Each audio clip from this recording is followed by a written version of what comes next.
Holy smokes, dude. Hey familia, Igni here, and welcome to the first episode of Custom COD Weekly. Last week, I challenged you to design a legendary for your favorite class. Let's see what you came up with. But before we jump into it, I do want to get a couple things out of the way. First of all, thank you. I did not expect such an immense response. I legitimately thought like 3 people would submit a thing. Turns out, a lot of you did, which brings me to my second point.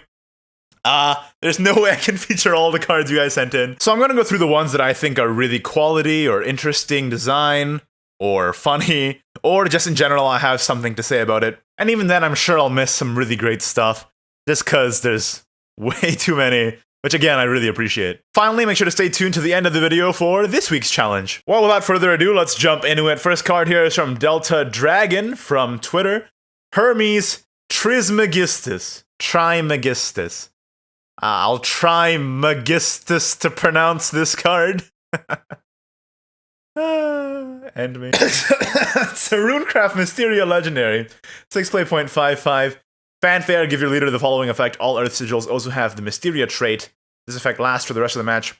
Evolve at the end of your turn. Perform Earthright. Restore 3 defense to your leader.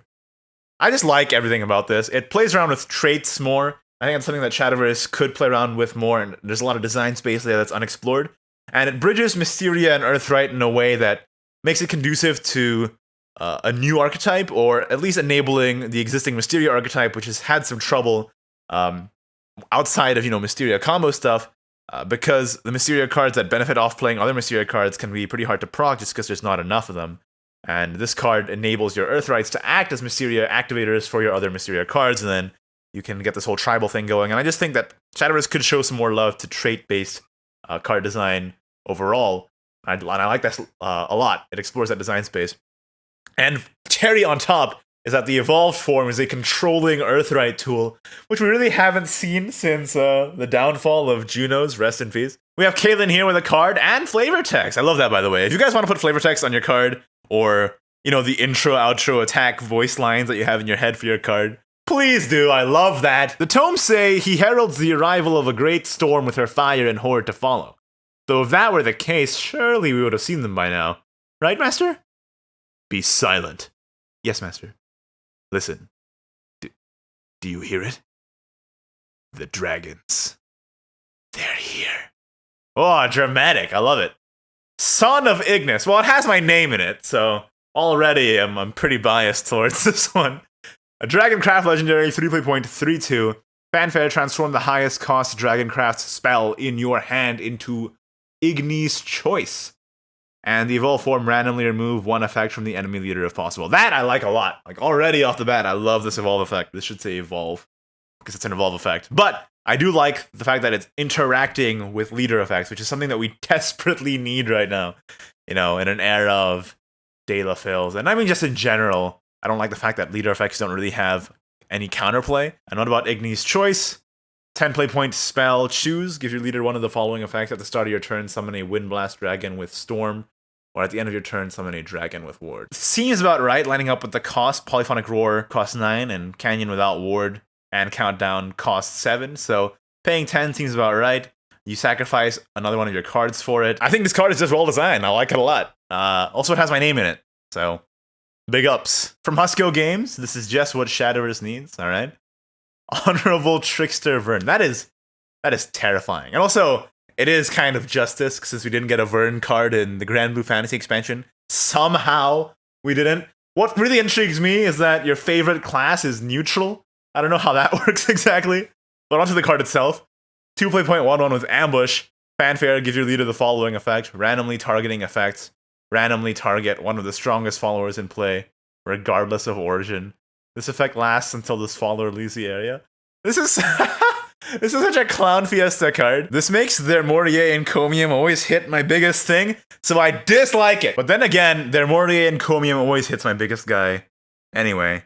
So, there's that. I swear, the more I look at the card art for this card, the more it haunts me. I'm gonna see this face when I go to bed tonight. What gets me is that it's always the strongest follower in play, no matter who owns it.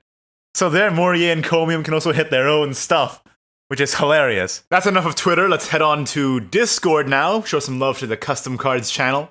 Got one from Kira here. Viscalia Bloodsive, 7 play point 5/7. Accelerate 3, deal 3 damage to all enemy followers. Deal 2 damage to your leader. Fanfare, deal 2 damage to all enemy followers. Other allied followers gain drain until the end of the turn. I think it's perfectly fine in its normal form, and it's a good support for a controlling style Bloodcraft deck. But that Accelerate 3 is so absurd that I think you'd basically always want to play it as the Accelerate 3. Oh my lord. My boy Kello here with the flare and the Evolve flare and the quotes. Okay, let's see the card first. Of Rain, Mei Ling. Swordcraft Commander, 5 play point 3/4. Can't be attacked. This follower ignores ward and can attack followers with ambush and can't be attacked. And the Evolve effect is that it can be attacked, but it summons a Rogue's Creed and gives all other allied followers ambush. What? In its unevolved form, I really like the fact that it is an answer to stuff that's usually uninteractive, like ambush. But on the evolved form, this thing is ridiculous. Like, it loses the ability to attack things with ambush, but that's such a niche situation compared to not losing too much out on stats, not paying the cost of Rogue's Creed, and completely snowballing your board and making it uninteractable for you to hit face the next turn, or for you to just leave it and let them accumulate the buffs over time. And the fact that you do this on an evolved turn without losing much tempo at all is incredible. So I think this card is way too overtuned on the evolved form, but the unevolved form is pretty sweet. I can't not read out this flavor though. You put so much work into it. Let's do it. Hey there. You new to this part of town? She drew a soft puff from her cigarette. A sinister blade balanced on her shoulders. The cold was getting to you, chilling the bones beneath paling flesh. But she seemed to thrive in the cold, in the rain, where all that could be seen was the burn of her cigarette and the flash of steel. They called her Mei Ling. Damn, dude! That's sick. Evolve Flare. Mercenary, assassin, tailor, mother. Mei Ling was all these things and more. To you, she was master. Soon you came to embrace the cold, shoulder the rains that tumbled infinitely upon the earth, become the deluge that would soon purge filth from this beautiful world. Even now, you stood facing each other, swords drawn. You feel the pride beaming from her eyes, and the burning from the end of a dying cigarette. Woo! That is actually good. That's legitimately actually well written. Summon quote. Hey there. You new in town? Attack quote. Hey, settle down. Attack quote. The target has ambush or can't be attacked and is destroyed. Hiding won't do any good against me, kid. Evolve quote. This is it. I ain't hiding anymore. Rogue's Creed activates. Make your teacher proud, kiddos. Defeat quote. I'm so proud. Interaction. Follower with ambush enters play. Hey, nice disguise. Notes. Mei Ling is summoned with rain sound effect behind her voice. When evolved, a curtain of rain moves over the allied board from the right and left to the center, persisting for a moment before dissipating. Ambush followers revealed beneath. Holy smokes, man. You put a lot of work into this. Giant upvote on this one for flavor. Here's one from Talos Mistake. Decided to make this because in Sword Mirror Match, going second win rate is just atrocious. I do like the fact that you've designed a card based around a hole you perceive in the metagame. I like that intention. Ian the Proud, Swordcraft Officer, legendary, 4.22. Fanfare, deal 1 damage to all enemy followers. Enhance 8, deal 1 damage to all enemy followers. Then evolve this follower, evolve, deal 1 damage to all enemy followers. So I think this card is deceptively powerful. It's a cheaper, more versatile Ancient Lion Spirit that has the upside of being a potential turn 8, deal 3 damage to all enemy followers with a 3/3 rush. And that's super good in a class that cares about tempo a lot. I think for Swordcraft going second, this card is actually a pretty good tool in the mirror without being overtuned. And that's exactly what you set out to do. So, I gotta give you props, man. White, Blue, or Roan, eat this Arthur board. Artwork by me. Did you draw this? That is sick. Mercedes, Knightsworn Justice, Forestcraft, 8 play point 5/1 with Storm. Oh, baby. Enhance 10, this follower can't be damaged this turn. Whenever this follower destroys an enemy follower, gain +1/+0, then it can attack again. Evolve, this follower can't be damaged this turn as well. So if you play it on 10, it can't be damaged, and if you evolve it, it can't be damaged. I think this card is super nutso, because you just clear the entire board and then go face for 1 billion damage.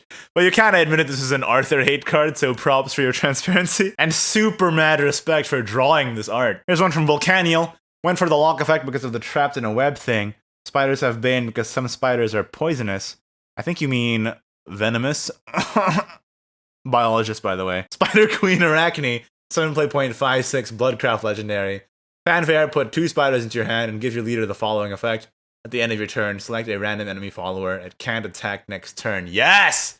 Queen! And evolve, add 2 spiders to your hand. Alright, what's the spider then? Bane, if vengeance is active for you, select a random enemy follower. It can't attack next turn. Oof. I love the flavor of this card, and I love the idea of bringing over a lock into a control blood shell. The thing with lock is that it can be tricky to balance, because if you have too much, it's just way too frustrating for your opponent to even play anything. But the Spider Queen herself only locks one thing, which I think is pretty acceptable, even though it is for the rest of the match. And I love the fact that the spiders lock things, but they're removable. They're tough to remove because they have Bane, so your opponent has to make that decision. And you can save them in your hand and play them at appropriate times for when you need to lock more stuff. And they require Vengeance to be active for you, which makes them not just super broken. I think this is a strong card that isn't too strong and adds a dimension to the deck building process for a more controlling style Bloodcraft deck that I really like. From Vampy-chan, we have Dreameater. 4.11, fanfare, remove effects from both leaders, then gain +X +X. X equals the number of removed leader effects. Neutral legendary. Again, I don't know why your favorite class is neutral. I don't know how that works. I love this card. I don't like that I made a card that is literally this card. I designed a card that is exactly like this a couple months ago, but I didn't show it to the public. Now it's gonna look like I stole your idea, but actually we both just had the same genius idea. The only thing that I don't like about this card is that I think it costs too little. I think in the game you want people to be encouraged to play cool leader effects. And if you have Dreameater, it comes down way too early and really nullifies that fun aspect of the game. Mine is 8 play points, which may be a bit too late, but I think 4 play points is a bit too early. And we have one from Matt Few. The only problem of going faster than light is that you can only live in darkness. Sanic, 1 play point 3-1. Oh, damn. Swordcraft, not an officer. I'm glad that you specified. It's not a commander either, but it's definitely not an officer. Fanfare, if you play this card on your first turn, gain Storm. I think I'll just leave it at that. Thank you so much for watching the first episode of Custom Card Weekly, and thank you for all your submissions. I tried to read all of them, but I'm sure that some fell through the cracks. If you weren't showcased, don't fret, there's always next week. And speaking of next week, the challenge for the next Custom Card Weekly is to design a card that interacts with your opponent's deck. The only other limitation is that it cannot be a legendary, because we've already seen so many legendaries today. Let's bring the rarity down a notch. Maybe it adds cards into your opponent's deck. Maybe it removes cards from your opponent's deck. Maybe there's some synergy depending on how many cards there are in your opponent's deck. The world's your oyster. Same procedure as last time. Use the hashtag on screen to either tweet at me or post in the Custom Cards channel on my Discord server. I'll pick the ones I like the most to show on next week's Custom Card Weekly. That's it for this video. Like it if you did, don't if you didn't. Subscribe for more Shadowverse content in the very near future. And of course, thank you to my wonderful patrons, patreon.com/Ignideus. If you'd like to support the channel as well, I would highly appreciate it. Thank you so much for watching, and I'll see you next time. Bye-bye.